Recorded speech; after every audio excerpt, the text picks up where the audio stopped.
Periodic டேபிளில் 79வது இடத்துல இருக்க கோல்டுக்கு ஏன் இவ்வளோ வேல்யூ?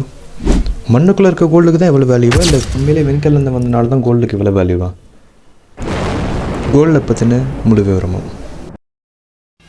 உலகத்திலேயே பல நூற்றாண்டுகளாக விலை உயர்ந்த பொருள்னு சொன்னால் தங்கம்ன்றது முதல் முக்கிய பொருளாக இருக்குது. தங்கம் தமிழ் மக்கள் பண்பாட்டையும் தாண்டி உலக மக்கள் பண்பாட்டிலையும் பயன்பாட்டிலையும் கலந்துருக்கு. பல ஆயிரம் நூற்றாண்டுகளாக மக்களை கவர்ந்த ஒரே உலகம் தங்கம்னு சொல்லலாம். கோல்டு ஒரு ப்ரீசியஸான மெட்டல்.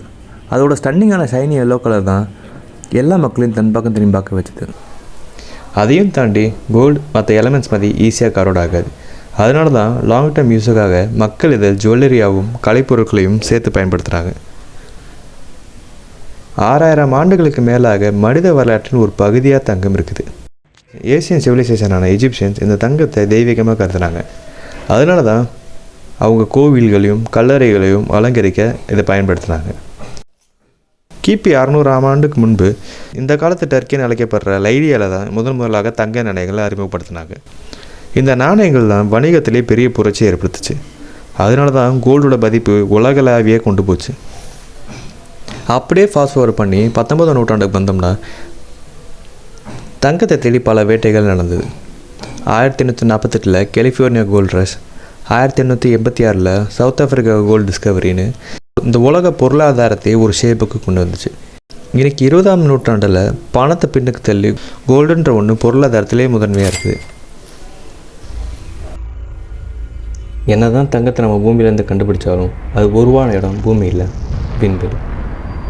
சூப்பர் நோவா ஆக்டிவிட்டி அப்போவும் நியூட்ரான் ஸ்டார் கொலைட் ஆகிறப்பவும் ஏற்படக்கூடிய அதிக சக்தியில் உருவாகிற இந்த ஹெவி எலமெண்ட்ஸ் சுமார் 4 பில்லியன் வருஷங்களுக்கு முன்னாடி பூமி உருவாகிட்டு இருந்த சமயத்தில் அதோட இன்டர்னல் கோரில் இந்த சீரீஸ் ஆஃப் ஆஸ்டராய்ட்ஸ் வந்து விழுகுது. இது லேட் ஹெவி பம்பார்ட்மெண்ட்னு சொல்கிறாங்க.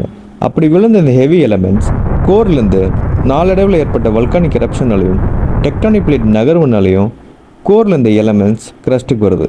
இந்த கிரஸ்ட்டில் வந்த எலமெண்ட்ஸ் எடுக்கிறது ஒன்றும் அவ்வளோ சுலபம் கிடையாது. அதை 3 வழியில் கையாளுவாங்க. முதலாவது ஓப்பன் பிட் மைனிங், பூமியின் மேற்பரப்பில் பெரிய அளவில் தோண்டி தங்கத்தை தேடுறது. ரெண்டாவது அண்டர் கிரவுண்ட் மைனிங், கேஜிஎஃப் மாதிரி மண்ணுக்குள்ளே புதஞ்சு கிடக்கிற தங்கத்தை டனல் உருவாக்கி தேடுறது. இதில் அதிக அளவு தொழிலாளர்கள் அப்புறம் ஆபத்தும் இருக்குது. மூணாவது ரிவர் பேனிங், கோல்ட் ஃப்ளேக்ஸ் மாதிரி தங்கத்துக்குள்கள் ஆறில் கிடைக்கிறது. இந்த கண்டுபிடிச்ச தங்கத்தை ரீஃபைன்மெண்ட் ப்ராசஸ்ன்னு சொல்லப்படக்கூடிய அதிக வெப்பத்தில் தங்கத்தை உருக்குவாங்க. அந்த தங்கத்தில் இருக்கிற இம்ப்யூரிட்டிஸ் எல்லாம் ரிமூவ் ஆகி 99.9% பியூராக கிடைக்கும். நம்மளால் 100% கோல்டு யூஸ் பண்ண முடியாது. ஏன்னா கோல்டு ரொம்ப சாஃப்ட் அண்ட் ஈஸியாக உடஞ்சதுனால மற்ற எலமெண்ட்ஸான காப்பர், சில்வர் அண்ட் ஜிங்கோட மிக்ஸ் பண்ணி லாங் டைம் யூஸ்க்காக ஜுவல்லரியில் ஆட் பண்ணுறாங்க. அண்ட் 100% கோல்டுன்றது ரொம்பவே எக்ஸ்பென்சிவ். மற்ற எலமெண்ட்ஸ் மிக்ஸ் பண்ணுறதுனால நமக்கு டிஃப்ரெண்ட் டைப் ஆஃப் கேரட் ஆப்ஷன்ஸும் கிடைக்குது.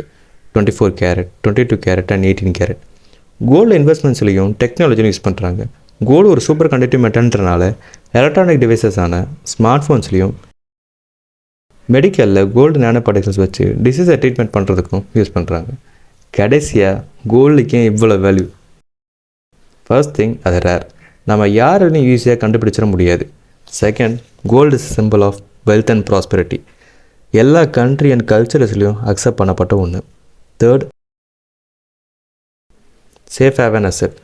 ஈவன் தான் நீங்கள் ஹோல்ட் பண்ணி வச்சுருக்க ஸ்டாக்கோ இல்லை லேண்டோ இல்லை கிரிப்டோ கரன்சியோ எக்கனாமிக் கிரைசிஸால் கீழே போனாலும் கோல்டோட வேல்யூ குறையாது.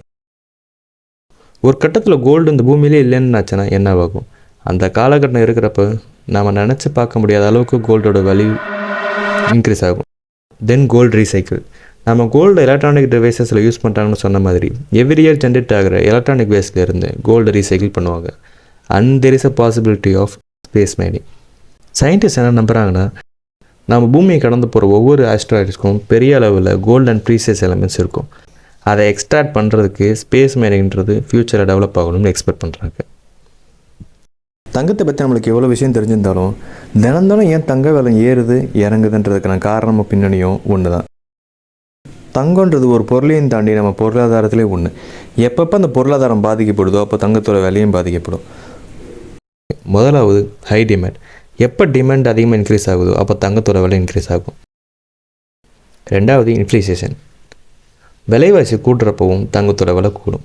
மூணாவது யூஎஸ் டாலர் வேல்யூ. தங்கத்தை எப்பவுமே யூஎஸ் டாலரில் தான் ட்ரேட் பண்ணுவாங்க. யூஎஸ் டாலரோட பண மதிப்பு குறையிறப்ப தங்கத்தோட விலை குறையும். 4வது ஜியோ பாலிட்டிக்கல் இஷ்யூ. ஒரு நாடு இன்னொரு நாடு மேலே போட்டு தொடுக்கிறதுனாலும் அப்போவும் தங்கத்தோட விலை கூடும். 5வது மைனிங் காஸ்ட். இந்த தங்கத்தை எடுக்கிறப்ப ஏற்படக்கூடிய அதிக செலவுகள்னால தங்கத்தோட விலையும் கூடும். அண்ட் 1 கிராம் ஆஃப் கோல்டோட ப்ரைஸ் இந்தியாவுக்கும் அமெரிக்காவுக்குமே டிஃப்ரெண்ட்டாக இருக்கும். அதுக்கெல்லாம் காரணம் இம்போர்ட் டியூட்டி அண்ட் டேக்ஸஸ் தான். இந்த மாதிரி தெரியாத விஷயத்தை தெரிஞ்சுக்கணும்னு வச்சுக்கலாம் நம்ம சேனல் ஃபாலோ பண்ணுங்கள். அண்ட் தங்கத்தை வாங்கணும்னு நினைக்கிறவங்க ஃப்ரெண்ட்ஸ் அண்ட் ஃபேமிலிஸ்க்கு இந்த வீடியோ ஷேர் பண்ணுங்கள்.